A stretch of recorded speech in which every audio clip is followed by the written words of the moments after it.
All right, welcome into our interview portion of Spiced Up Sports. On this week's episode of the show, we are talking about PPT Elite, and we've got their coach and founder, Jordan Pugh, joining us here on the show. Jordan, thank you so much for joining us. Man, I appreciate you having me on, man. I'm really looking forward to the conversation we're about to have. So thank you for having me.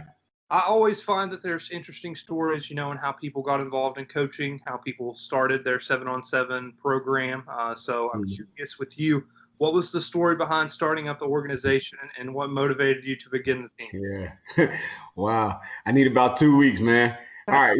So long story short, man, I started with a training facility. Okay. So we got done playing, played professionally.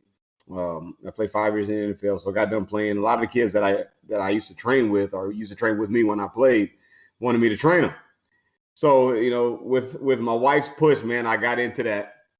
And it was going well, but a lot of the kids wanted me to start a 7-on-7 team. And, at the time, I'm like, nah, I'm good. Let me get this rolling. Let me handle that. And then I didn't want to coach, right? I always said I never wanted to be a coach, okay? And so they kept pushing, and I finally tried it 1 year.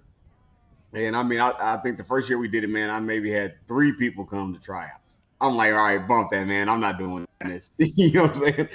And so then they kept pushing. And I did it again. The second year I did it, or the second year I tried to do it, man, I ended up having like 60 kids at the first tryout. Okay. And so then it just kind of took off from there. And then when the game started, that competitor in me started to come back out. You know what I mean? The competitive atmosphere. It's nothing like competing, and it's nothing that replaces game day, but coaching is the next best thing.